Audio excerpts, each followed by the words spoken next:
Hey everybody, Mario here. Little change of scenery. I'm up in the office. I'm doing some office work this morning. So I want to talk to you guys. First of all, say thank you to Lady Maga for coming out to Los Angeles. I know that's quite a schlep for you from all the way from Salt Lake City. And if you guys haven't followed her, she is a conservative drag queen. If you do follow her, great. I love it. I've been really pushing her, hoping that she succeeds and changes the face of the party, because again, every unicorn is important, including the ones that are new, they're different, they don't have the atypical voice of a conservative. We're all the same. Even women would be considered a unicorn.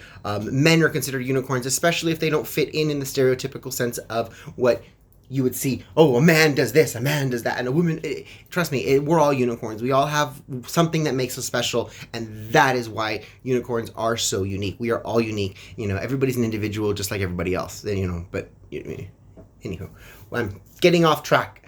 So today I want to talk to you guys about gender, since there's only two of them.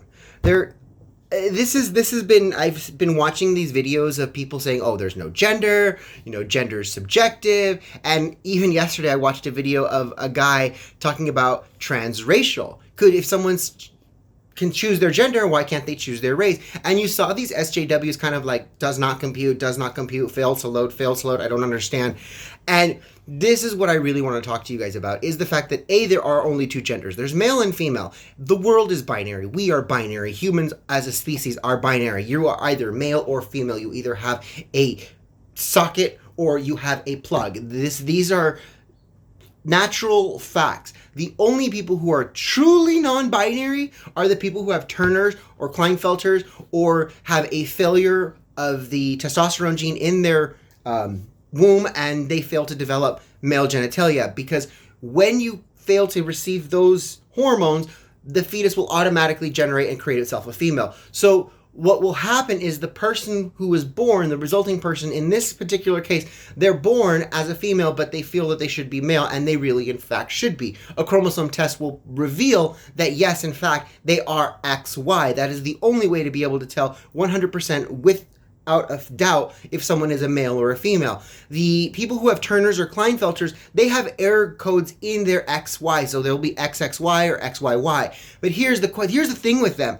They have, I don't want to say grotesque disfigurations, but they do have physical disfigurations. Their arms and legs are longer than ours. Oftentimes, they're hairless. They don't grow body hair like you and I do. And they're always sterile.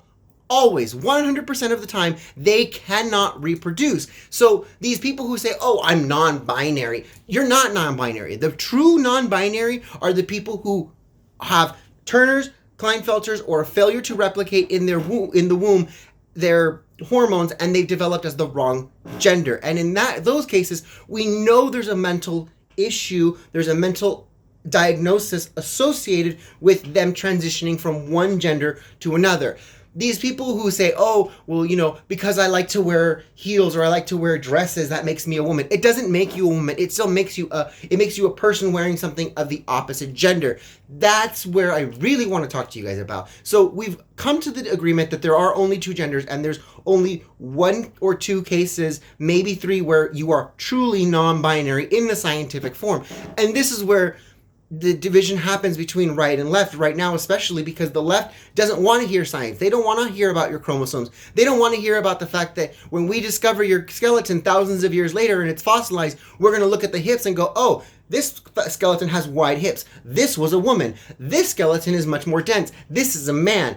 There's nothing you can do. You can cut it off. You can turn it inside out. Whatever you want to do, you can add pieces, but it's not going to change the fact that your skeletons and your chromosomes are always going to be X or XY.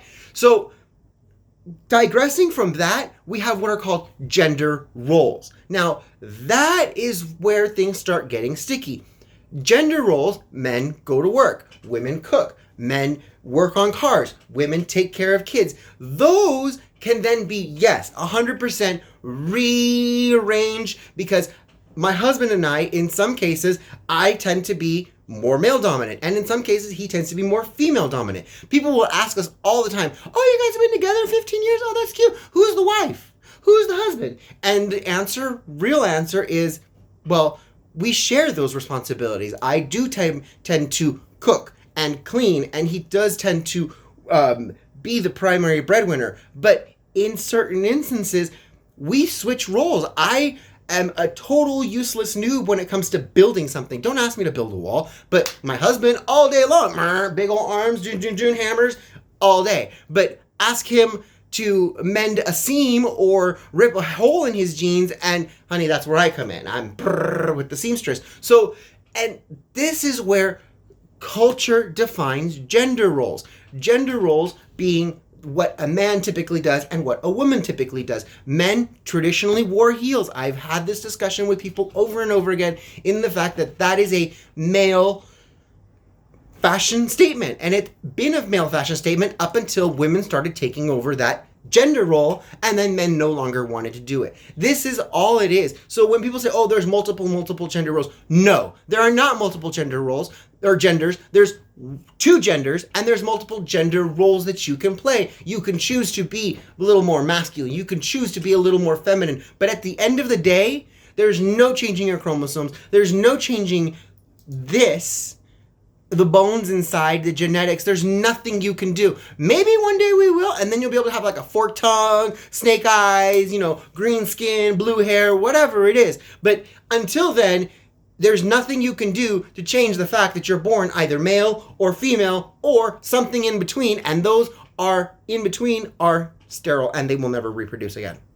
Sorry guys, but that's just my quick little blah on gender and really what this whole thing is all about. It's about destroying gender roles, not gender, and that's where we can agree. I can totally understand. Women have every right to work with cars and machines. If they want to do it, by gosh, please, I would love to see more women engineers. I would love to see more women pilots. I would love to see more men in grooming salons. I would love to see more men in the sewing factories. This is what conservatism is letting the people make the decisions for themselves to do the things that they find happiness doing. Therein lies the big secret. There's two genders, lots of gender roles, and I will catch you guys later.